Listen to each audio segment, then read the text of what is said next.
Nous allons prier, Seigneur, ensemble. Seigneur Jésus, nous venons devant toi, mon Dieu, avec nos cœurs et prières et reconnaissants pour tout ce que tu es, Seigneur. Nous attirons, Seigneur, Dieu, afin que nous puissions entrer en communion avec toi, Seigneur. Lorsque nous, Père, nous pouvons avoir accès devant ta face, Seigneur, c'est là les moments les plus privilégiés pour nous, Seigneur. Parce que, Père, dans ta présence, nous ne pouvons plus être ce que nous étions, Seigneur. Dans ta présence, oh Dieu, c'est là où le diable est vaincu. Dans ta présence, oh Dieu, c'est là où le convoitise de la chair, le convoitise des yeux, l'orgueil de la vie, Seigneur, sont vaincus. Dans ta présence, nous sommes modélés, oh Dieu. Et Père bien-aimé, nous sommes ici dans cette sainte présence, afin que, Père, le travail que tu as commencé en nous, Seigneur, que tu puisses l'amener à terme, Père. Regarde mon frère, regarde ma soeur qui est venue. Non pas pour rencontrer un homme, Dieu, mais pour te rencontrer toi, le Dieu vivant et la vie éternelle. Accepte, Seigneur, d'étendre ta main. Accepte, Seigneur, de faire couler des bénédictions, Père, consacrées en ce lieu, de sorte que l'âme d'un chacun, Père, puisse être remplie de ta sainte présence, mon Dieu. Je te remercie, Seigneur, l'église entière de la chair au dernier devant, même les enfants, Seigneur, que cette sainte présence, qui est la révélation de ta parole nous a apporté à ces derniers jours, mon Dieu, soit un partage d'un chacun. Que ta parole soit sortie, mon Père, qu'elle puisse amener des bénédictions, qu'elle puisse guérir les malades, Seigneur, qu'elle puisse délivrer les captifs, qu'elle puisse, oh Dieu, pouvoir de bénédictions pour les cœurs de tes enfants, Seigneur. Je m'abandonne à tes mains, Seigneur, je n'ai aucune capacité, je m'attends à toi, Seigneur. Laisse-le Père, tu puisses faire quelque chose pour nous. Alors, oh Dieu, nous sommes ici dans l'expectative de ce que tu vas faire. Que la gloire te soit rendue, Père. Au nom de Jésus-Christ.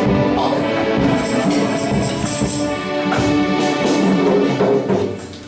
Si nous pouvons nous mettre debout, juste pour lire un verset de la Bible.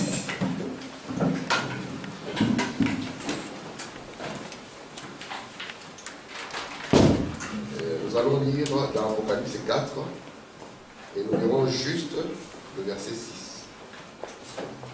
Je vais le projeter pour que nous puissions le lire ensemble. Allons-y. Il y avait encore devant le trône comme une mer de verre, semblable à du cristal. Au milieu du trône et autour du trône, il y a 4 êtres vivants, parmi Dieu, devant et derrière. Que Dieu vous bénisse. Amen. Je vous salue tous au nom du Seigneur Jésus-Christ. Et je vous remercie encore une fois d'être là.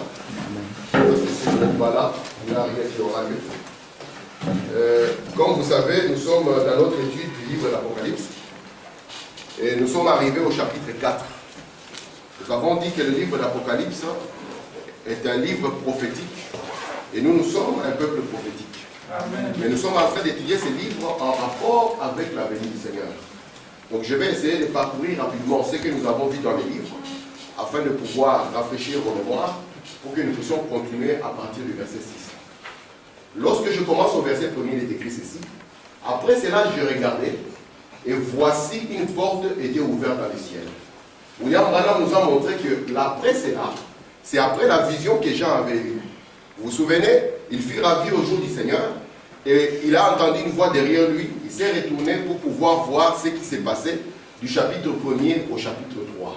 William Branham dit après cela signifie après les âges de l'Église. Et lorsqu'il va regarder après les âges de l'Église, il va voir qu'il y a une porte qui est ouverte dans le ciel. Nous avons dit qu'il n'y a pas une porte littérale qui est ouverte dans le ciel. Mais la porte du ciel, c'est Jésus-Christ. Si vous voulez entrer au ciel, vous devez passer par Jésus. Et le ciel même, c'est notre mystère. La première voix que j'avais entendue, la première voix, c'était la voix qu'il avait entendue derrière lui qui était sur la terre. La première voix que j'avais entendue, comme le son d'une trompette, qui me parlait, dit, monte ici, je devrais voir ce qui doit arriver dans la suite. Frère Branham nous a dit, si nous voulons déceler ce qui est caché derrière cette voix, nous devons ouvrir nos Bibles dans 1 Thessaloniciens au chapitre 4. Et dans 1 Thessaloniciens au chapitre 4, nous avons vu que c'est de là où on nous parle de l'enlèvement de l'Église. Et on nous a parlé de 3 choses, à savoir que Jésus-Christ, quand il descend, il vient avec les cris, la voix et la trompette de Dieu. Et nous avons vu que les cris, c'est les cris de commandement qui réunit le vivant, qui les rassemble. Nous avons vu que la voix, c'est la voix de l'archange, la voix du Fils de l'homme qui réveille les morts. Et nous avons vu que la trompette, c'est la trompette qui nous amène à la fête. et il a entendu une voix qui lui a dit monte ici. Frère Branham dit, la voix qu'il appelle à monter ici, c'est la voix que doit entendre chaque vrai croyant pour pouvoir quitter la terre et monter dans la gloire. Amen. Et regardez maintenant, on nous dit, aussitôt qu'il a entendu l'appel, il fut ravi en esprit.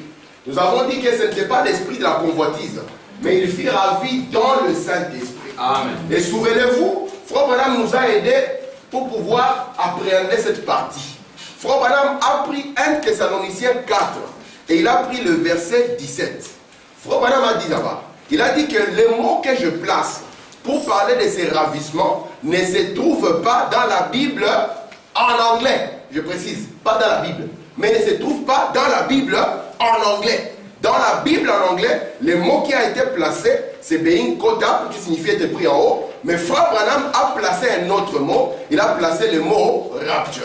Et je vous ai dit pourquoi c'est là, parce que la Bible n'a pas été écrite en anglais. L'original de la Bible, l'Ancien Testament en hébreu, le Nouveau Testament en grec. Et en grec, le mot qui était placé là, c'est le mot harpazo. Et ce mot, c'est le même mot que Paul avait utilisé lorsqu'il parlait aussi du ravissement. C'est pour ça que Branham nous dit qu'un jour, vous allez vous rendre compte qu'en allant au ciel, vous ne faites pas vous envoler vers quelque part. Vous serez toujours ici aussi, mais dans une autre dimension. Et ici, Jean était toujours aussi dans une autre dimension. De sorte que ceux qui le voyaient pouvaient le voir dans la prison, mais il était au jour du Seigneur. Il était ravi. Il était en train de voir les choses qui allaient arriver après les âges de l'Église. Et il dit ici, qu'est-ce que Jean va voir? Quand il est enlevé, il voit, et voici, il y avait un trône dans le ciel. Et sur ce trône, quelqu'un était assis. Hier, avec ma belle-mère, le débat était très chaud. Voilà. J'ai cru qu'elle allait m'arracher sa fille. On était en train de parler sur le trône. On communiait avec les parents, et ma mère a dit, mais je suis troublé. Est-ce que Matthieu et Actes se contredisent? Parce que dans Matthieu, c'est Jésus lui-même qui dit aux disciples, allez baptiser au nom du Père, du Fils et du Saint-Esprit. C'est Jésus lui-même. Mais j'ai dit, maman, remarque que Jésus a dit aux disciples, ne faites d'abord rien. Restez jusqu'à ce qu'une puissance viendra. Et quand cette puissance appelée le Saint-Esprit viendra, qu'est-ce qu'elle va faire? Elle va vous rappeler d'abord ce que je vous ai dit. Elle va encore vous donner davantage. Parce qu'il y a des choses que je peux vous dire, mais vous ne pouvez pas les supporter maintenant. Je dis, maintenant tu vas remarquer que quand le Saint-Esprit, j'ai dit aujourd'hui, nous pouvons être certains que les disciples de Jésus avaient le réel Saint-Esprit. Je dis aujourd'hui, nos papes, nos gros pasteurs et nos bishops, on n'est pas sûr qu'ils ont le véritable Saint-Esprit. J'ai dit là-bas, on n'a pas appris que Pierre était escroc dans l'argent, qu'il était dans les femmes ou des histoires comme ça. C'était des gens qui avaient donné leur vie pour cette femme. J'ai dit, maintenant, regarde comment ils ont fait. Quand le Saint-Esprit promis, j'ai dit, et ce Saint-Esprit promis, c'était toujours le même, Jésus, est entré en eux. Qu'est-ce qu'ils ont fait? Ils ont baptisé au nom du Seigneur Jésus-Christ. Il dit, ouais, il n'y a pas de contradiction. Parce qu'il n'y a pas trois personnes, il n'y a qu'une seule personne. Et notre frère Jean, lorsqu'il monte, il voit que sur le trône, il n'y a pas trois personnes. Parce que j'ai posé la question à ma belle-mère, elle avait chaud. Il dit, mais maman, dis-moi un peu, entre le Saint-Esprit et le Père, qui est le véritable Père de Jésus? Là, elle a dit, si j'ai dit que c'est le Saint-Esprit, ça sera alors le Père n'est pas le Père. Et si j'ai dit que c'est le Père, alors ça ne sera pas le Saint-Esprit. Alors ma mère m'a regardé avec des yeux et dit, ok maman, on va calmer les jeux. Et puis le matin, elle m'a dit, tous les versets que tu as donnés, je les ai vérifiés. Tu as raison dans ce que tu as dit. J'ai compris que ce n'est pas moi qui ai raison, c'est Dieu qui a raison dans sa révélation. Amen. Et Jean, quand il monte, il voit un seul. Parce que nous croyons ici à la divinité unique de Jésus-Christ, mais dans ses trois fonctions. À savoir le Père, le Dieu au-dessus de nous, le Fils, le Dieu avec nous, Emmanuel, et puis nous avons aussi le Dieu en nous, le Saint-Esprit. Et Jean va le voir, il voit un seul. Nos amis trinitaires sont par terre. Jésus était censé être assis à côté de son Père. Mais on ne sait pas où est passé le Père, s'il a fait le coup d'état au Père, mais on voit qu'il n'y a qu'un seul qui est assis. Et même Jésus avait promis que celui qui vaincra sera assis avec lui. Mais lorsqu'on regarde, on voit seulement un seul. Amen. C'est l'unité d'un seul Dieu dans une seule église. Écoutez, celui qui était assis avait l'aspect d'une pierre de jaspe et des sardoines. Et nous avons montré que cet aspect des jaspes et des sardoines, Dieu en avait parlé lorsqu'il parlait du pectoral que les souverains sacrificateurs devaient porter. Chaque pierre représentait un enfant d'Israël. Et nous avons vu que l'aspect des jaspes et des sardoines le représentait comme étant l'alpha et l'oméga. Parce que le premier c'est Ruben et le dernier c'est Benjamin. C'était la pierre de Ruben et la pierre de Benjamin. Mais souvenez-vous, lorsque la lumière éternelle se reflète dans ces pierres, elle fait comme autour du trône un cercle qui est comme un arc-en-ciel couleur émeraude. C'est là où William Branham est venu nous dire, cette couleur-là, nous pouvons appeler la couleur ambre, et la Bible l'appelle aussi l'airain poli. Est-ce que jusque là c'est bon? C'est le mystère du trône. Alors continuons, parce que nous sommes presque là. Et autour des trônes, j'ai vu 24 trônes. Et sur ces trônes, 24 vieillards assis. Donc ce que nous sommes en train de décrire ici, nous ne sommes plus dans les parvis extérieurs, nous ne sommes plus dans le lieu saint. Ici, nous sommes déjà dans le Saint des Saints. Et regardez maintenant, lorsqu'il va voir le trône, il va voir qu'autour du trône, il y a 24 trônes. Et Frère Branham nous a dit, ceux qui sont assis sur ces 24 trônes, ce ne sont pas des anges. Il dit pourquoi ce ne sont pas des anges? Lorsque vous allez les voir dans Apocalypse 5, vous allez voir qu'ils vont chanter des cantiques de rédemption. Un ange ne peut pas dire merci Seigneur parce que Dieu est mort pour nous. Parce que Dieu, ils n'ont jamais connu la chute, ils ne connaissent pas la rédemption. Il faut pas me dire, vous voyez, c'était des rachetés. Et il montre maintenant que c'était les 12 tribus d'Israël, les 12 patriarches, qui représentaient l'Ancien Testament ou Israël. Et de l'autre côté, nous voyons les 12 apôtres qui représentent le Nouveau Testament ou l'Église. Amen. Amen. Et on dit qu'ils étaient revêtus de vêtements blancs, parce qu'ils devaient exercer les jugements. Et sur les têtes, ils avaient des couronnes d'or. Et souvenez-vous d'une chose, William Branham nous dit que lorsque dans la Bible on parle de trône et on parle de couronne, ça n'a rien à voir avec les anges, ça a tout à voir avec les êtres humains. J'ai récupéré le micro parce que moi je n'ai pas la voix des frères. Ok. Prenons le chapitre 5, et le verset 5 plutôt. Du trône sortent des éclairs, des voix et des tonnerres. Devant le trône brûlent les 7 lampes ardentes qui sont les 7 esprits de Dieu. Si vous regardez les lieux très saints, si vous regardez le lieu saint, vous allez voir les 7 lampes. C'est pour ça qu'on dit qu'ils sont devant le trône. Mais le trône ici, on dit, ça sort des éclairs, des voix et des tonnerres. Et William Branham commence à nous expliquer ce que cela signifie. Frère Branham dit ceci, il dit chacun de vous, il dit ce ne sont pas une voix, c'est des voix. Il dit ce sont ces voix-ci qu'on a entendues se refléter au cours de cet âge de l'Église, et ce sont les mêmes voix qu'on voit se refléter dans les croyants rachetés. Frère Branham dit, chaque personne d'entre vous a une prédication à apporter. Amen. Ce sont les voix qui sortent du trône. Ouais. Il dit, chaque personne d'entre vous a une prédication à apporter. Amen. Bien. Frère Branham dit, peut-être que vous ne serez pas ici à la chair, parce que nous savons qu'il y a quelque chose qui parle plus haut que notre propre voix. Amen. Et Frère Branham dit, peu importe, même si vous prêchez comme Billy Graham ou Oral Robert, il dit, le diable parfois regarde cela et il rit. Amen. Si vous voulez, je vous le ferai lire, parce que je n'ai pas le temps de tout lire. Il dit, il regarde cela et il rit. Il dit, la seule des choses qui le fait reculer, c'est quand il voit un tonnerre contre l'ennemi. Et il faut lui dire, qu'est-ce qu'un tonnerre contre l'ennemi? Il dit, c'est une vie consacrée à Dieu. Il dit, c'est la seule des choses qui le fait reculer. Donc de ce trône ici sortait le jugement par la vie que le juge portait. Alléluia. Parce que le trône dont il est question ici, ce n'est pas une chaise servile. Non. Le trône dont il est question ici, c'est un homme.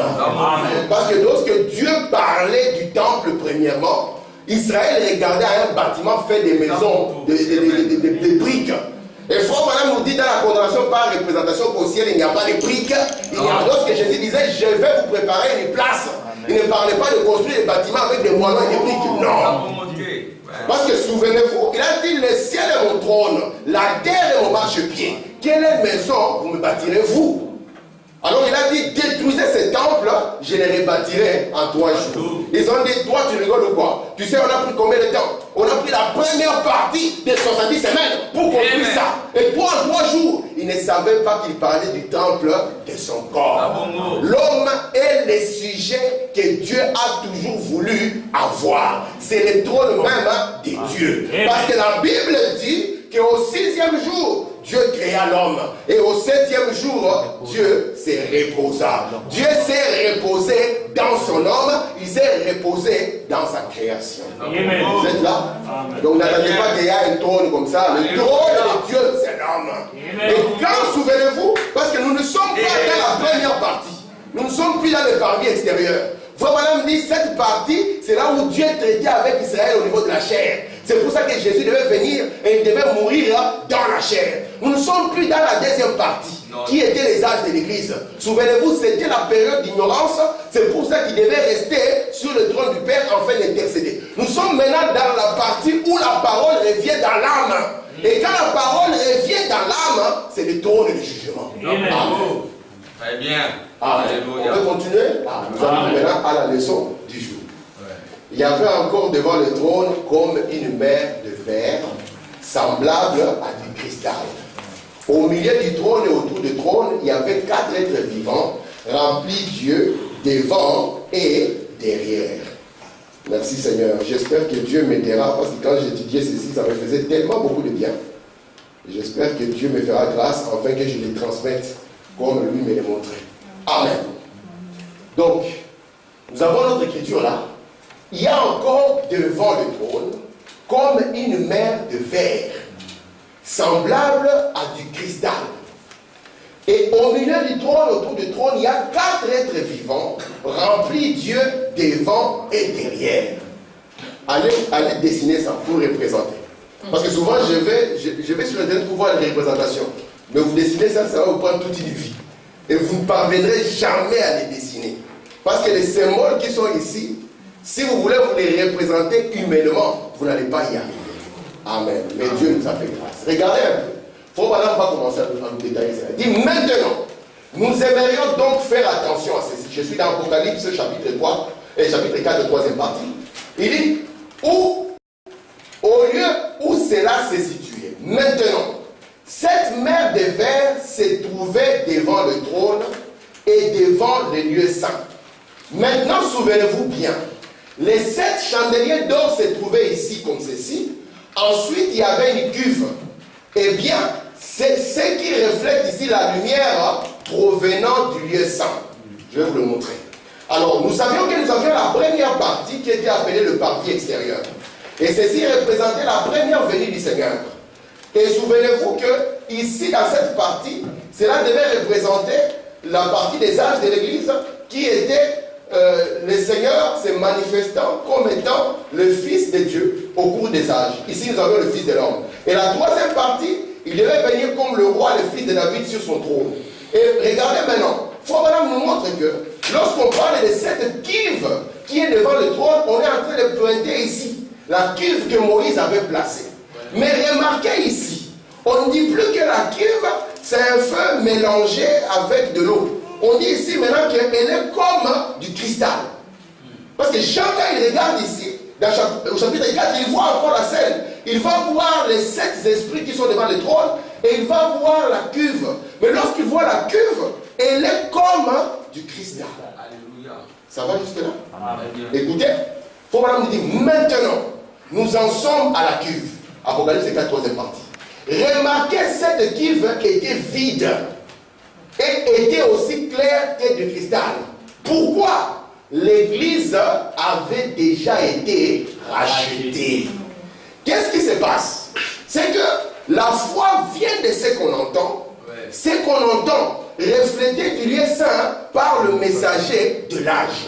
Lorsque vous êtes un croyant et que vous entendez la parole, il faut vraiment dire c'est une maison à 3 parties.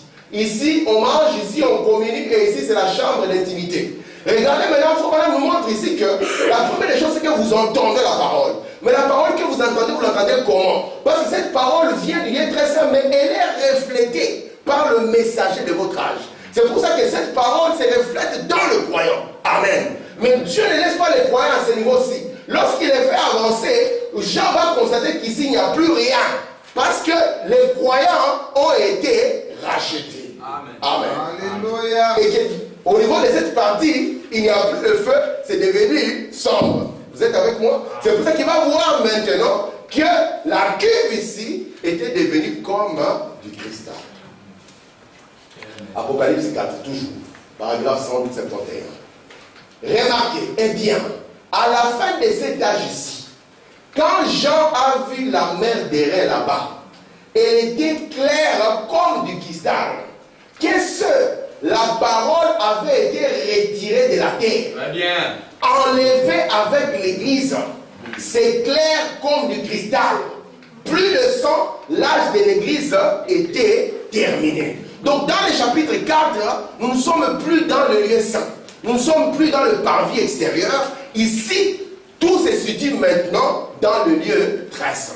Et Jean, lorsqu'il regarde, il voit vraiment, oui, l'église est partie. Amen. Amen. Ça confirme que c'est au chapitre 4 Gloire à que Dieu. l'église quitte la terre.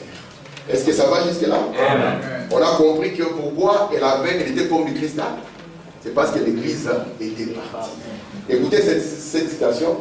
Frère nous dit que plus tard encore, au chapitre 15, nous verrons qu'il y aura encore de l'eau mélangée au feu. Frère dit que ça sera ceux-là qui viennent de la grande tribulation. Et leur position, c'est juste là. Ils ne sont pas plus loin. Ils sont juste là-bas, au parvis, au niveau du parvis. Tandis que la position de l'épouse, elle est au niveau du trône. Très bien. Amen. Amen. Prenons. Gloire à Dieu. Maintenant, nous sommes au verset 5. On nous a parlé des 4 êtres vivants, n'est-ce pas? Qui étaient tout autour du trône, et qui étaient au milieu du trône, et qui avaient des yeux tout autour et au-dedans. Le premier être vivant est semblable à un lion. Le second être vivant est semblable à un veau. Le troisième être vivant a la face d'un homme. Et le quatrième être vivant est semblable à un aigle qui vole. Imaginez un peu quelqu'un qui a la forme d'un aigle qui vole. Dessinez ça. Compliqué, hein? Mais Frère Branham nous dit que dans le livre d'Apocalypse, tout n'est que symbole. Et Frère Branham dit qu'un animal dans l'Apocalypse, il représente quoi? Il représente une puissance. Lorsqu'on dira, et je vois une bête qui sort de la mer, vous ne verrez jamais une bête qui... De quelle mer d'abord? On pourrait même dire de l'océan, c'est plus grand. Mais de quelle mer? La mer Égée, la mer Noire, la mer Morte. On parle laquelle? La mer Rouge.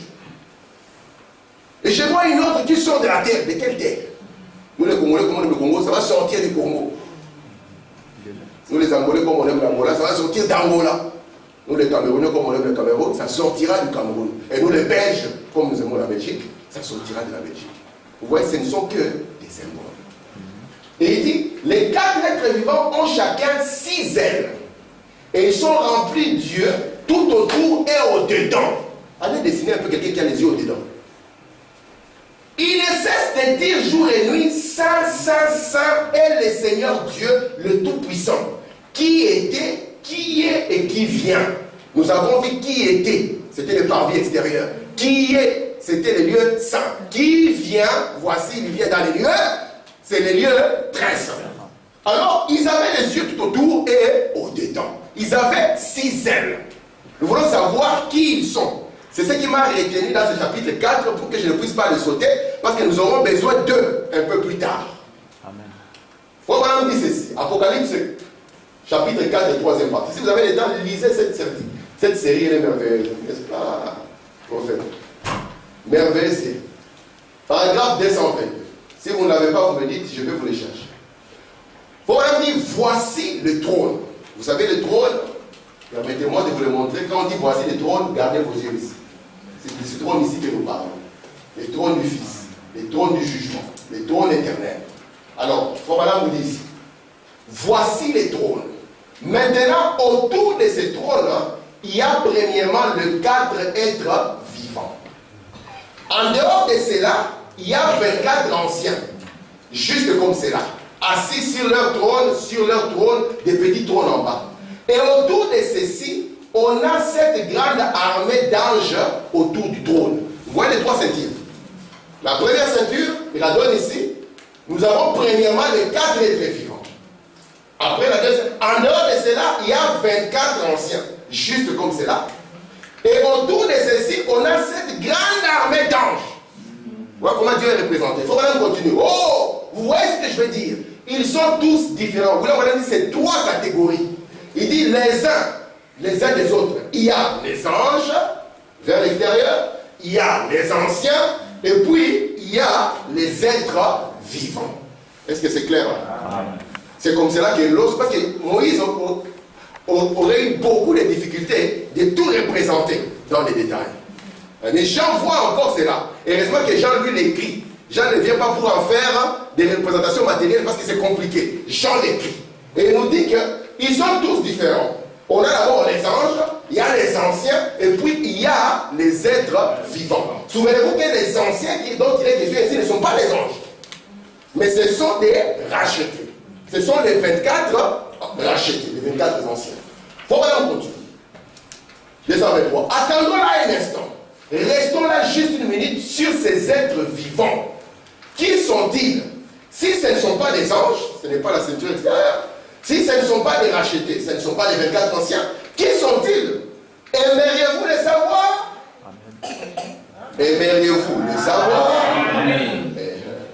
Voici mon interprétation. L'interprétation de Frère Branham, c'est mon interprétation. Écoutez, j'espère qu'elle est juste. Le Frère Branham dit, je crois qu'elle est. Moi aussi, je crois qu'elle est. Écoutez, ce sont les gardiens du trône de Dieu. Donc le trône de Dieu est gardé. Maintenant, nous allons effacer ceci juste dans un instant. Il est en train de dessiner. Ce ne sont pas des anges ni des hommes. Ce ne sont pas des bêtes sauvages. Ce sont des êtres vivants. Parce que dans quelques traditions de la Bible, au lieu d'écrire être vivant, on a écrit bête sauvage. Mais quand on va revenir encore, on dira que ça, ce n'est pas dans la Bible, et on dira, wow, il commence encore avec ces histoires qui ne sont pas dans la Bible. Les traditions de la Bible, parfois, ont dénaturé ce que Dieu voulait dire réellement. Vous êtes avec moi? Amen. Je vais vous donner un cas qui est grave et qui peut avoir beaucoup de conséquences si vous n'avez pas Frère Branham. Si j'avais le temps, je vous le montrerai, mais pour gagner mon temps, parce que l'heure est avancée. La Bible dit ceci. Les gens viennent poser la question à Jésus sur le mariage et le divorce. Ils disent à Jésus, est-ce qu'il est permis à un homme de se marier s'il a répudié sa femme? Parce que dit Moïse nous a permis de donner aux femmes les lettres de divorce. Jésus leur dit, c'est à cause de la dureté de votre cœur.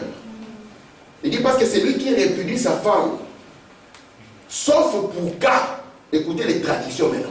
Vous prenez Louis II, il vous écrit sauf pour cas d'infidélité.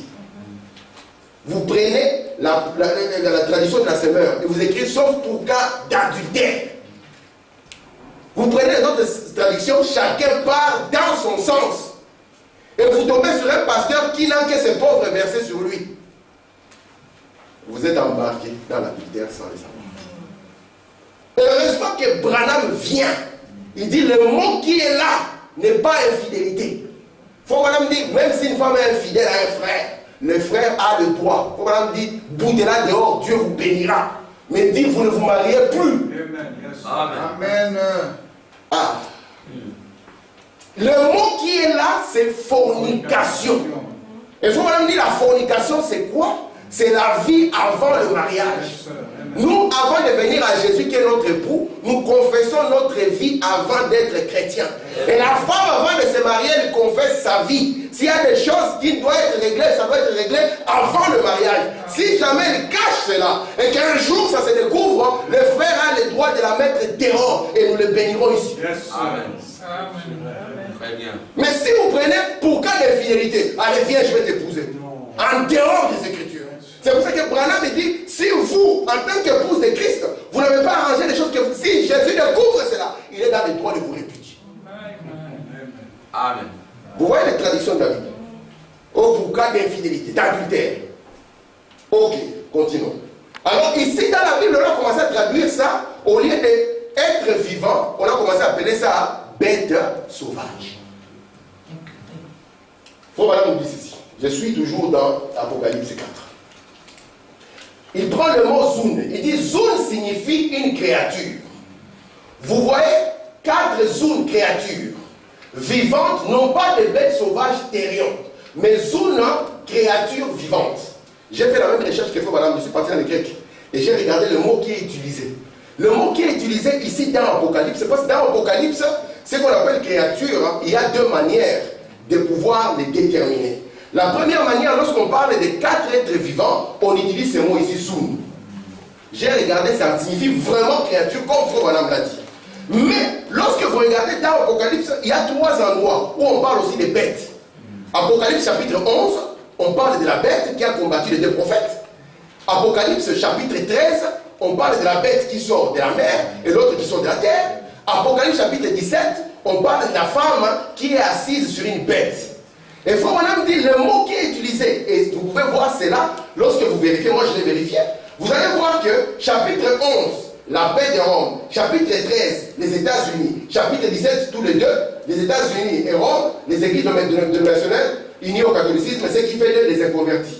Il dit le mot terrien ici signifie bête indomptable, qu'on ne peut pas dompter. Tandis qu'ici, zone signifie créature vivante. Vous voyez la différence? Parce que la bête où la prostituée est assise, vous ne pouvez pas dompter cette bête par l'évangile. Jamais. La bête qui sort de la mer, l'évangile ne peut pas la dompter.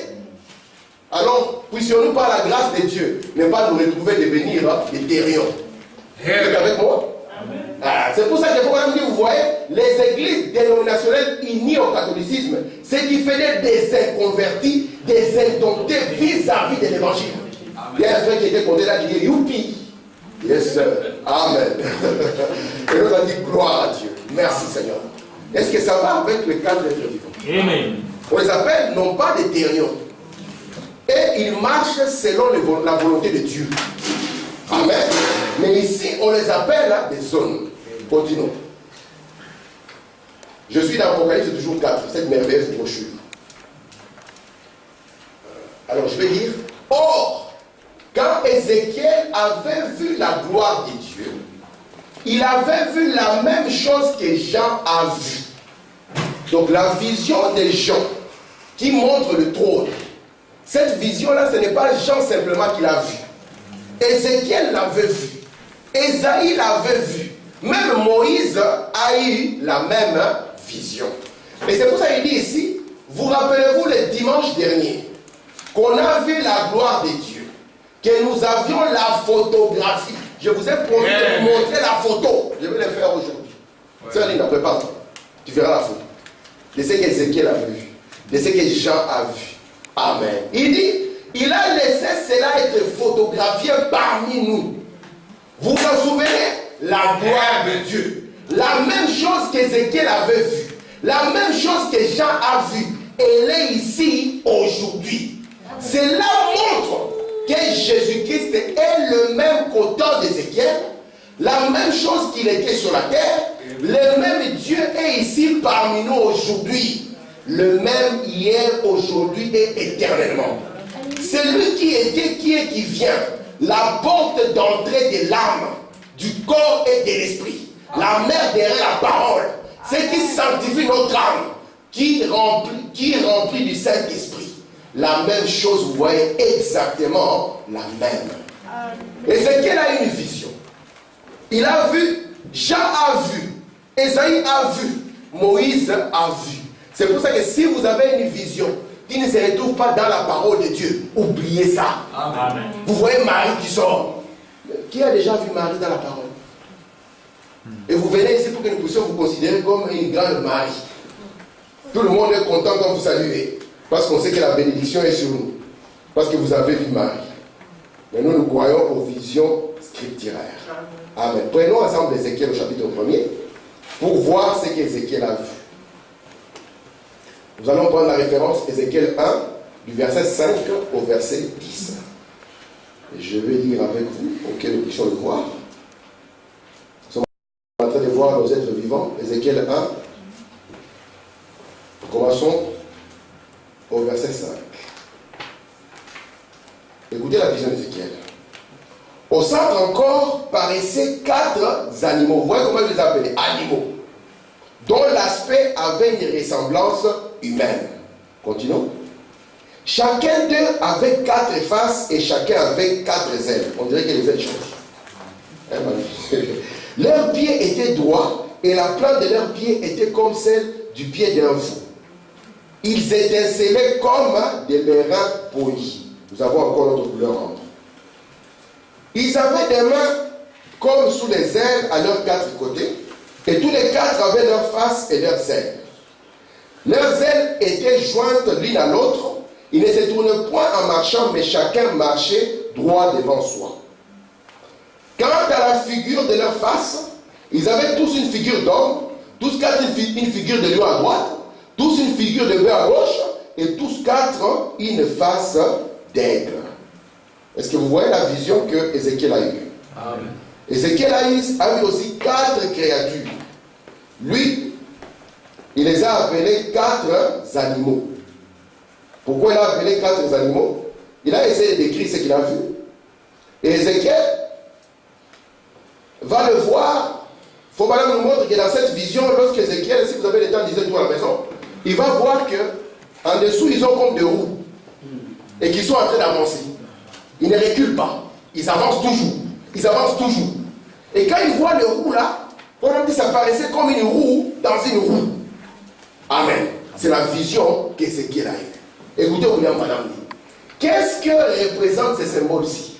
Frère Branham, qu'est-ce que ça signifie? Que ces gardiens étaient de l'Arche de Dieu. Ils étaient en voyage, se déplaçant avec ces roues quand Ézéchiel le vit. Mais quand Jean le vit, ils étaient déjà parvenus à leur position correcte dans les cieux. Donc Ézéchiel a vu les 4 êtres vivants, les gardiens du trône. Donc le trône était en déplacement. Mais quand Jean va voir le trône, il va trouver que le trône est arrivé à son lieu où il doit se reposer. Vous êtes là? Amen. Vous allez dire, mais c'est quoi ce trône qui se déplace? Amen. Amen. Amen. Voyons-le dans les titres, comment on le présente. Toujours dans la même brochure, paragraphe 229. L'arche de Dieu était sur la terre. Vous vous souvenez que l'arche de Dieu était le trône de Dieu.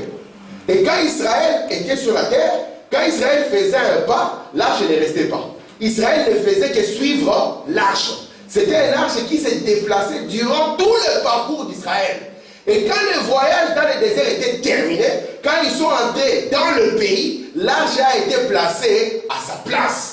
Et sa place, c'était le lieu très saint. L'arche n'avait plus de roue. L'arche était arrivée à son lieu de règne. Amen. Il faut nous dire ici, l'arche de Dieu était sur la terre, se déplaçant avec ses roues. Au fur et à mesure qu'on l'a transportée de lieu en lieu. Cela voulait dire qu'elle était en voyage. Ils l'ont transportée tout le long du voyage à travers le désert jusqu'au temple, ainsi de suite. Maintenant, elle a été reçue au ciel parce que l'âge de l'église est terminé. Et l'arche a été reçue en haut dans la gloire. Maintenant, elle est stationnaire dans le ciel. Et tous les anges et les autres sont autour d'elle. Vous voyez ça? Amen. Paul dit, nous voyons plus tard. Je saute un peu ici. À combien Jean en a-t-il vu? 4. Combien en a-t-il vu? Lui aussi en a vu 4. 4 êtres vivants. Paul dit, Jean a vu 4 êtres vivants. Ézéchiel en a vu aussi 4. Et je me dit pourquoi 4? Il dit 4, c'est le chiffre de la délivrance. Amen. Et voilà, on commence. Lazare a fait 4 jours dans la tombe. Et le 4e jour, il fut libéré de la tombe. Les 3 enfants hébreux étaient dans le feu. Vous vous souvenez de ça? Et ils ont vu le 4e être paraître. C'était leur délivrance du feu. Souvenez-vous que même Job, quand il était dans ces difficultés, il y avait 3 personnes qui sont venues pour l'enfoncer. Et la 4e personne, Eliou, était la délivrance de Job. Alléluia. Donc le chiffre 4, c'est le chiffre de la délivrance. Amen. C'est pour ça que lorsque nous arrivons au 4e être vivant, il faut vraiment dire que c'est notre délivrance. Amen. Nous sommes délivrés. Amen. Alléluia. Les 4 êtres vivants. Amen. Et c'est qui les a vus?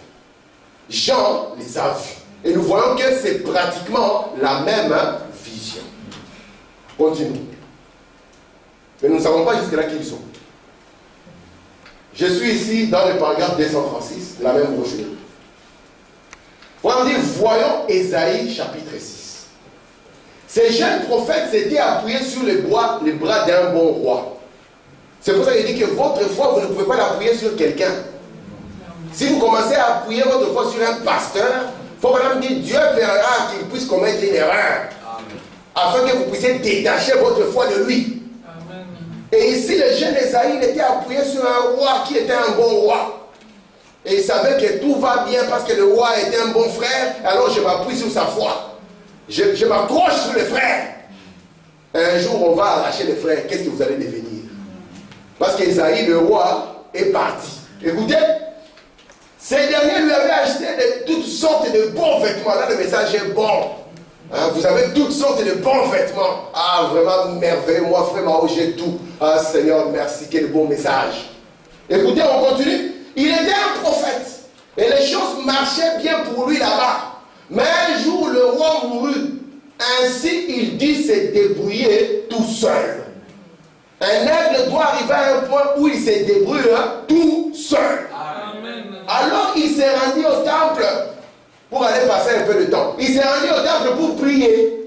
En effet, il commençait à sortir de l'environnement où vivait le roi autrefois. Il commence à voler autrement. Écoutez. Alors je saute ici pour gagner le temps. Maintenant écoutez. L'année de la mort du roi Osias. Je vis aussi le Seigneur assis sur un trône très élevé. Vous voyez, ce n'est plus un trône sur la terre. C'est un trône très élevé. Pour voir ce trône, vous devez monter ici. Amen. Il dit, je vis aussi le Seigneur assis sur un trône très élevé. Et les pans de sa robe. Il avait une robe. Les pans de sa robe. Il avait une robe. Il y avait les pans de sa robe qui remplissaient les temples. Il faut leur dire gloire. Est-ce que Dieu a une robe? Une littérale robe que la sœur championne, maman Claudine, a cousue pour Dieu. Il faut même dire, le pan de sa robe remplissait le temple. Merci Seigneur pour William, voilà. Amen. Et voilà. On va lire d'abord Ésaïe et puis nous allons voir ce que signifie le pan de sa robe qui remplisse le temple. Parce qu'un jour, j'ai un ami qui était parti dans une église pentecôtiste. Ils ont commencé à crier que le pan de sa robe était là. Si on pouvait leur poser la question, savez-vous au moins ce que le pan de sa robe, mes amis? Prenons Ésaïe au chapitre 6. Écrivez ces références. Nous allons lire du verset 1er jusqu'au verset 7 pour voir ce que notre frère Ésaïe a vu. L'année de la mort du roi Osias, j'ai vu le Seigneur assis sur un trône très élevé et les pans de sa robe remplissant le temple. Des séraphins se tenaient au-dessus de lui. Ils avaient chacun, combien d'ailes? 6 ailes. 2 dont ils se couvraient la face, 2 dont ils se couvraient les pieds, 2 dont ils se servaient pour voler. Quand on dit qu'ils se couvrent la face, c'est par révérence. Dans la présence de Dieu, ils sont révérencieux. Il dit qu'ils se couvrent le pied, c'est par humilité. Dans la présence de Dieu, il n'y a personne qui peut bomber la poitrine. Et ici, ils sont en train de voler, il faut même dire c'est l'action. Ils doivent faire quelque chose. Ils ne peuvent pas rester sans entrer en action. Alors continuons. On les appelle ici des séraphins. Ils criaient l'un à l'autre, disaient, Saint, Saint, Saint est l'Éternel des armées. Toute la terre est remplie de sa gloire.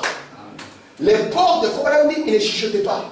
Saint, Saint, Saint. Ils criaient fort. Amen. Il dit parce que là où Dieu est, se trouve du bruit. Alléluia. Là où Dieu n'est pas, c'est une tombe froide.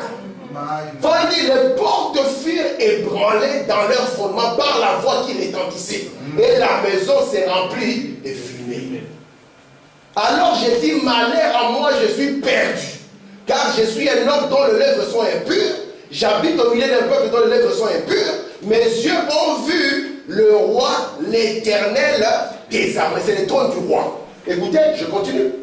Mais l'un de ses enfants vola vers moi, tenant à la main une pierre ardente. Il avait pris sur l'autel. Vous voyez l'autel plus loin. Qu'il avait pris sur l'autel avec des pincettes. Oh, merci Seigneur. Il a touché ma bouche et dit, ceci a touché tes lèvres, ton iniquité est enlevée et ton péché est expié. Dans la vision d'Ésaïe, Nous venons d'avoir un nom à donner à nos frères ici. Nous les appelons comment? Nous les appelons des séraphins. Donc quand Esaïe les voit, il les appelle frères séraphins. N'est-ce pas? C'est plus doux que les chants des séraphins.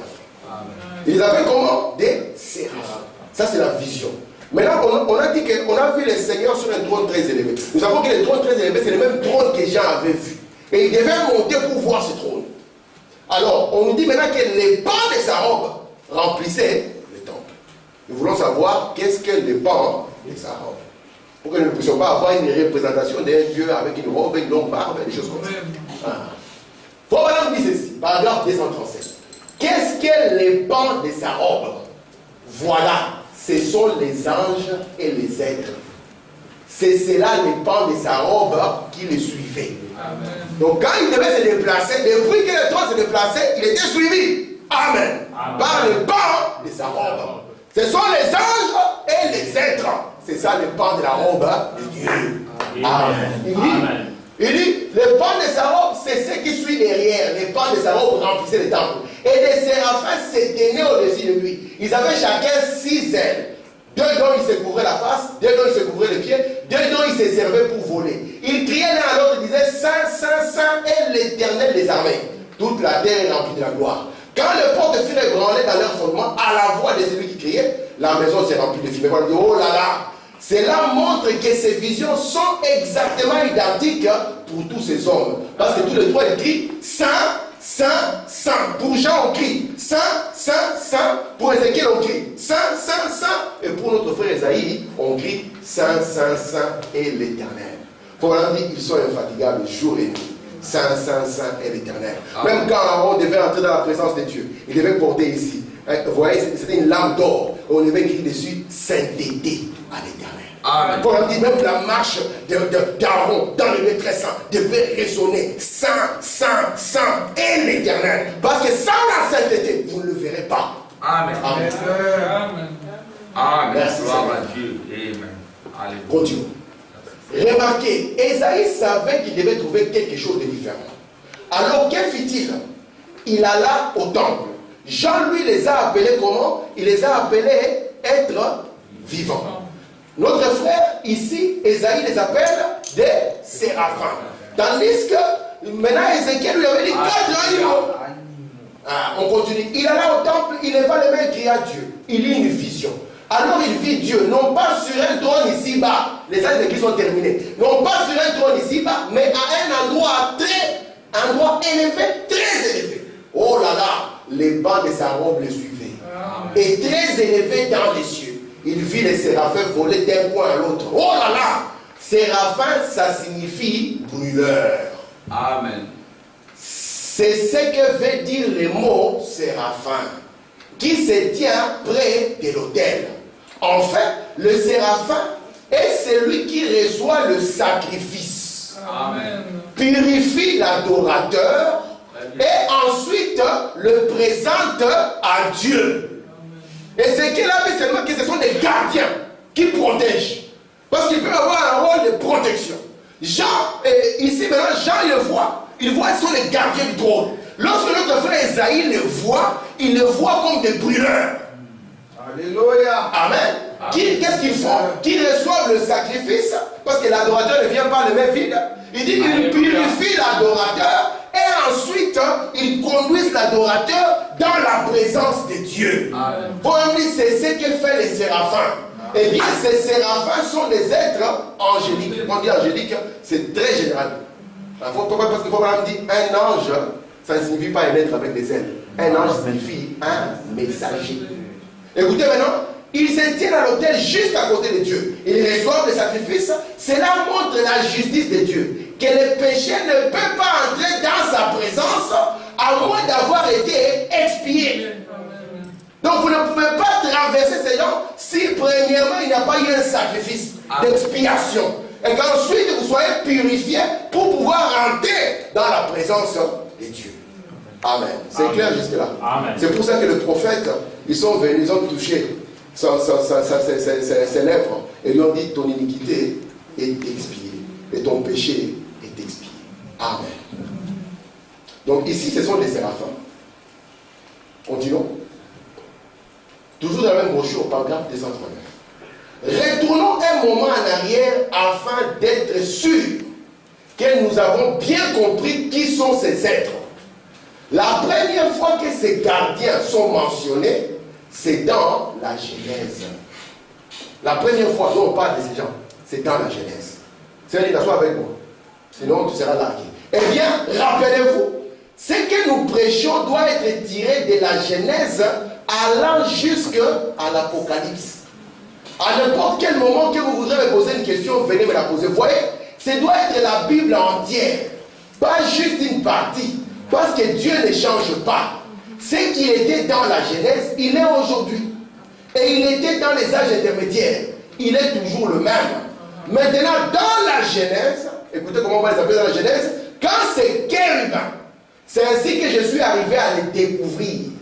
J'aurais dû retourner en arrière pour découvrir ce qu'ils étaient au commencement. Retournons ensemble dans la Genèse. Genèse chapitre 3. Je commence au verset 20. Adam donna à sa femme le nom d'Ève. Ève ne s'appelait pas Ève avant la chute. C'est le nom nouveau de la chute. Parce qu'avant il s'appelait Adam. Il n'était pas inférieur à Adam. Amen. On ne disait pas là-bas, Ève, soumets-toi, il n'y avait aucune soumission. Amen. C'est qu'Adam était, elle était aussi. Amen. Amen. Mais maintenant, quand elle est tombée, vous voyez ça? C'est là où Dieu va lui dire qu'il va dominer sur toi. Et Adam, quand il voit la chute, il dit non, il faut un nom ici. On va l'appeler Ève. Parce qu'elle est la mère de tout ce qui est vivant. Il dit, car elle est la mère de tous les vivants. L'Éternel Dieu fit à Adam et à sa femme des habits de peau. Le premier couturier, ce n'est pas Guillaume Armani. Ce n'est pas Louis Vuitton.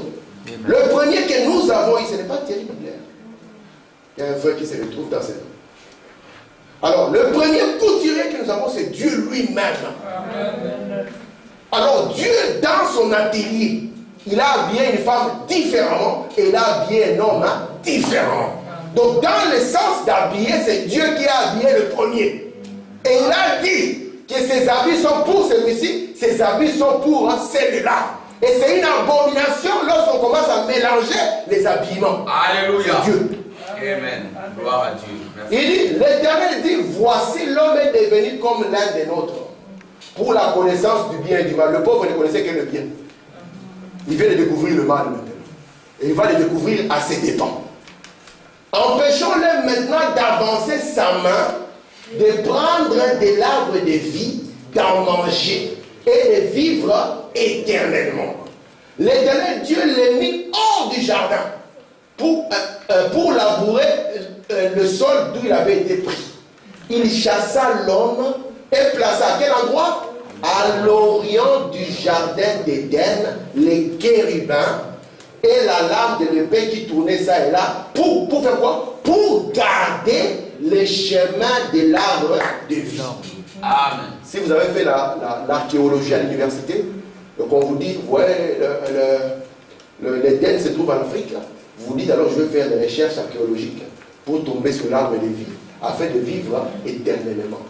Vous allez dans des expéditions, passer les Sahara, la forêt équatoriale, cherchant l'arbre de vie, vous allez chercher longtemps.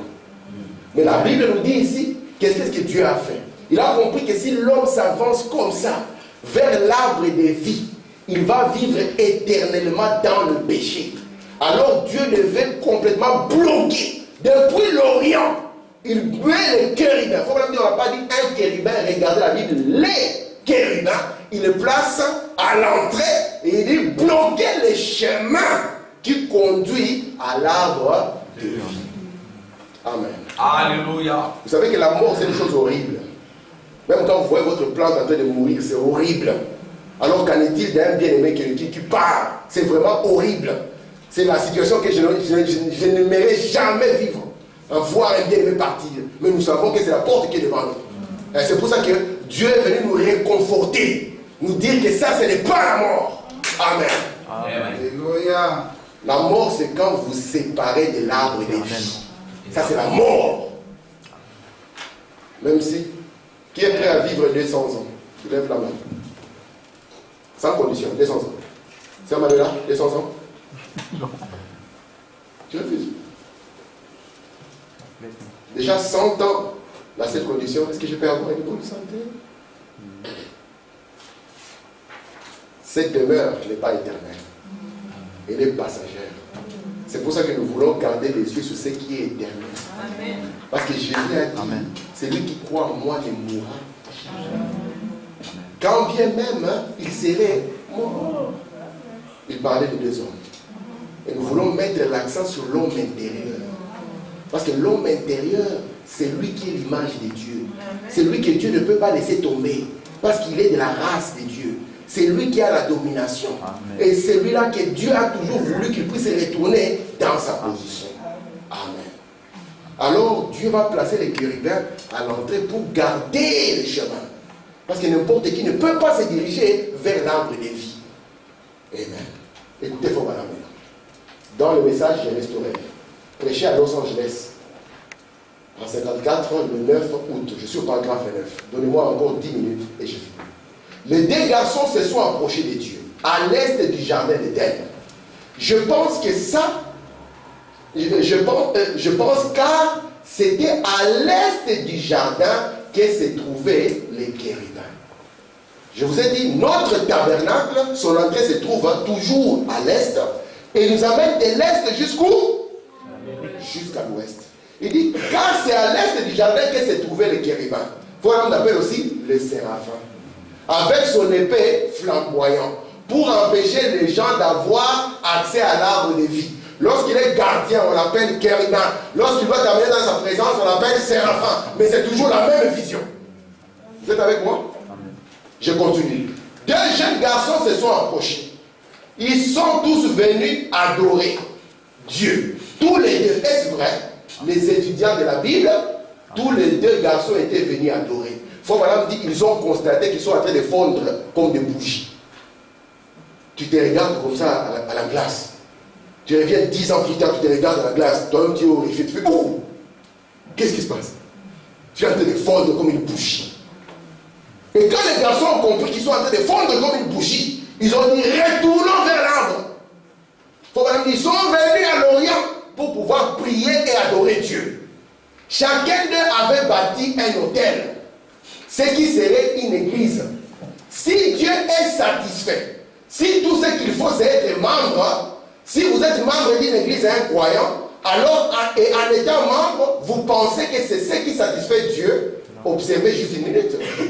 Non seulement cela, mais deux garçons ont offert un sacrifice. Est-ce vrai? Tous les deux. Alors, si le fait d'être un croyant, quelqu'un qui confesse la foi, membre d'une église, le fait d'offrir des sacrifices, c'est là toute l'expérience que vous avez, vous n'êtes encore nulle part. C'est vrai. Il se fait que vous soyez fondamentaliste, mais cela ne signifie rien si vous ne progressez pas avec cela. Amen. Venir à l'église, c'est bien. Faire ce sacrifice, c'est bien. Mais progresser, c'est encore mieux. Amen. Parce que Caïn était venu aussi. Il avait une église, il avait aussi des sacrifices, mais il n'a jamais progressé. Amen. Gloire à Dieu. Amen. Influence. Si vous avez le temps, les influences, prenez seulement les dates. Parce qu'il faut vraiment prêcher beaucoup. Rappelez-vous, c'était les séraphins et les chérubins qui gardaient les lieux saints. Ce sont eux qui prennent les sacrifices et qui l'offrent. Ils étaient là vivant juste dans la présence de Dieu, criant Saint, Saint, Saint est l'Éternel, le Dieu Tout-Puissant. Dieu les appelle séraphins, ils appellent aussi chérubins. On continue. Il dit, et Ésaïe était un prophète. Ainsi il s'est rendu au temple. Il a vu un véritable exemple, Dieu. Remarquez, les séraphins célestes, comme ils volaient dans les temples. Maintenant, un séraphin est un terme fort là. Il ne s'agit pas d'un ange. C'est quelqu'un qui brûle les sacrifices. Il a quelque chose à voir à faire avec l'expiation. Car il offre les sacrifices pour frayer une voie pour les pécheurs qui s'étaient repentis, afin que ces derniers aient accès au trône de grâce. Quelle position plus élevée que celle d'un ange? Une position plus importante que celle d'un ange. En effet, les anges restent en arrière, mais les séraphins avancent avec l'offrande, droit jusque dans la présence de Dieu. Quelqu'un qui brûle, qui offre la prière qui a été faite. C'est lui qui brûle les sacrifices. Ils étaient là, parcourant le temple, en train de crier « Saint, Saint, Saint est l'Éternel, le Dieu Tout-Puissant ». Pensez-y, dans le temple, en présence de ces jeunes prophètes. Amen. Est-ce que ça va jusque-là? Amen. Je continue dans Jéhovah, j'irai deuxième partie, prêcher le 6 juillet 62. Dieu mit les séraphins là-bas pour garder cet arbre, afin que nul ne le touche. Maintenant, il a des séraphins pour conduire les gens à cet arbre. En ce temps-là, il en avait eu la vision. Il voulait retourner à cet arbre sans expiation. Mais maintenant, après que l'expiation a été faite, les diables les aveugles, ils les détournent de cet arbre. Quand Jésus est mort à la croix, qu'est-ce qui s'est passé? Le voile s'est déchiré. Il s'est déchiré non pas de bas vers le haut, pour qu'on ne dise pas que c'est cette Claudine qui a tiré, mais il s'est déchiré de bas, de haut vers le bas, pour montrer que c'est Dieu qui ouvrait de nouveau le chemin pour le retour à l'arbre de vie. C'est pour ça que dans les actes de l'Église, Dieu dit, c'est lui qui vaincra, je lui donnerai de manger de l'arbre de vie. Il dit encore, celui qui vaincra, il s'assiera avec moi sur mon trône, comme je me suis assis avec mon Père sur son trône. Vous voyez, le chemin de l'arbre de vie est de nouveau ouvert. Parce que les séraphins là, ils devaient garder. Avec leur épée, s'il n'y avait pas de sang, rien ne pouvait traverser. Mais tu n'as voulu ni sacrifice, ni offrande. Tu m'as formé un corps. Afin qu'à l'autel des sacrifices, il puisse y avoir un sacrifice et que l'adorateur venant, Dieu puisse les recevoir et qu'il puisse maintenant retourner dans la présence de Dieu afin de manger de l'arbre de vie. Est-ce que c'est clair? Amen. Remarquez. Je saute ici, je suis dans le son confus. Je saute là où j'ai souligné seulement pour gagner mon temps. Parce qu'il me reste 2-3 minutes. Remarquez, on ne pouvait pas manger cela sans l'expiation. Et l'expiation devait être accomplie. Alors on pouvait manger du pain de vie. Il y avait là cet arbre parfait qui produisait les fruits parfaits. Daniel l'avait vu dans le psaume, il avait dit, c'est comme un arbre planté près des courants d'eau. Assurément 2 courants, beaucoup, mais une seule eau. Beaucoup dedans, le même esprit. Chaque fruit qu'il portait était parfait. Et puis les Romains l'ont découpé, l'ont suspendu à un arbre fait de mains d'homme. Mais lorsqu'il est revenu, il a institué les jours de la Pentecôte. Quand il a institué, un arbre épouse avec son esprit dans cet arbre pour produire le même fruit. Amen. Est-ce que vous voyez ce qu'il a fait? Amen. Vous êtes là? C'est Claudine, ça va? Pas tellement. Je recommence. Remarquez, donc l'arbre de vie, quand l'homme a péché, il a été chassé de l'arbre. Et Dieu a protégé ce chemin. Il a mis les chérubins pour protéger ce chemin. Et pour pouvoir retourner, on ne pouvait pas retourner sans expiation. Et quand Jésus est venu pour donner sa vie, alors quand il donne sa vie, cela ouvre les chemins. Au lieu maintenant qu'on puisse vous empêcher de venir, les séraphins, leur travail, c'est de vous guider maintenant vers l'arbre de vie. Amen. On continue. Ok. Je vais dire 2-3 choses. Je laisse ici. Frère Branham dit ceci. Remarquez un peu les séraphins. Ils n'ont jamais commis de péché. Mais lorsqu'ils sont dans sa présence, ils ont des ailes pour se cacher la face. Ils ont 2 ailes pour se cacher les pieds. 2 ailes pour voler. Frère Branham dit, quelle révérence pour des êtres qui n'ont jamais commis de péché. Il dit, qu'en serais-tu de toi, pécheur, si tu veux te tenir dans cette présence et que tu es un hypocrite? Frère Branham dit, maintenant remarquez, vous n'êtes pas des séraphins. Vous n'êtes pas des anges. Il dit, vous êtes des fils et des filles de Dieu. Amen. Il dit, votre présence, votre position est au-delà des séraphins. Vous allez dire, mais qu'est-ce qu'il m'a donné pour me couvrir? Il vous a donné le sang de Jésus-Christ. Il dit, pour pouvoir vous couvrir. Il dit, vous a donné le Saint-Esprit. C'est ce qu'il est en train de dire ici dans l'influence. Il dit, vous a donné le Saint-Esprit pour pouvoir demeurer dans cette présence. Amen. Ça couvre vos yeux.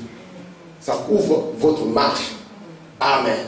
Et ça vous fait vivre dans sa présence. Ok. J'ai dit ça rapidement, l'influence de mon mot. Il a été aussi pour vous, il a été aussi pourvu quelque chose pour vous. Les sangs de Jésus-Christ. C'est ça votre couverture. Vous ne vous tenez pas comme un séraphin. Vous ne vous tenez pas comme un chérubin. Vous ne vous tenez pas comme un ange. Vous vous tenez comme un fils ou une fille de Dieu, racheté par ses sangs. Vous n'avez pas à avoir ces ailes qu'ils avaient. Ça, c'est une couverture spéciale pour eux dans cette présence. Mais vous avez les sangs de Jésus-Christ comme couverture pour vous tenir là. Eh bien, si vous avez ces sangs, alors vous honorerez Dieu. Vous aimerez Dieu. Vous respecterez Dieu. Et Dieu est la parole. Amen. Amen. Amen. Parce qu'un fils de Dieu, c'est une position plus élevée qu'un ange, plus élevée qu'un séraphin, plus élevée qu'un chérubin. Amen. Amen. Merci Seigneur. J'aimerais vous montrer les trônes. Parce que quand vous êtes rachetés, merci Seigneur, je passe mes citations. Regardez l'image. Amen. Regardez cette image. Qu'est-ce que vous voyez? Frère Branham nous dit, il dit, moi je n'ai rien à faire là-dedans. J'étais juste là. Et nous voulons tous, n'ai rien à voir à faire là-dedans, mais nous voulons tous être juste là. Amen. Gloire à Dieu. Amen. Je vais amener la première photo. Vous allez voir la première photo, il n'y avait rien. Et même la plante était toute petite. Et puis tout d'un coup, la gloire de Dieu est descendue. Amen. Et quand la gloire de Dieu est descendue, on va voir encore, il faut dire les mêmes lumières qu'Ézéchiel avait vues. Lisons Ézéchiel rapidement. J'ai vu encore des lérins polis comme du feu. Au-delà Gloire à duquel Dieu. étaient 7 hommes. Vous voyez? Alléluia. Au-delà duquel étaient qui? 7 hommes. Et qui rayonnaient autour, depuis la forme des sérins jusqu'en haut, depuis la forme des sérins jusqu'en bas. J'ai vu comme du feu, comme une lumière éclatante. Alléluia. Depuis la forme des sérins jusqu'en haut, depuis la forme des sérins jusqu'en bas. Gloire Parce que à le Dieu. trône de Dieu, c'est l'homme racheté. Amen. Merci Seigneur. Amen. Amen. Alléluia. Le trône de Dieu, c'est l'homme racheté. Et quand vous êtes un homme racheté, vous êtes un trône environné. Amen. Vous êtes un trône protégé. Alléluia. Parce que dans l'Ancien Testament, revenons rapidement. Permettez-moi, je reviens juste rapidement sur le schéma, j'ai fini. Juste rapidement sur le schéma. Amen. Alléluia. Merci Seigneur. Amen. Dans l'Ancien Testament, les tabernacles d'abord étaient gardés. Ça, c'était les tabernacles. Mais les trônes aussi étaient gardés. Et Frère nous dit, de la même manière que les 4 êtres vivants gardent le trône, les 4 évangiles ont gardé quoi? Ils ont gardé les livres des actes des apôtres. C'est pour ça que nous avons Matthieu comme le lion, n'est-ce pas? Et nous avons Luc, Jean et nous avons Marc. Les 4 gardiens du livre d'Apocalypse. Et nous constatons maintenant que quand nous dépassons les âges de l'Église, quand nous entrons maintenant, la parole revient dans l'âme de l'homme. L'homme est racheté. C'est ça le trône de Dieu. Amen. Et ce trône, quand vous le regardez, c'est votre frère. Mais il est environné. Alléluia. Parce que c'est qu'elle a vu un homme, hein, Serlinda. On voit Serlinda environnée.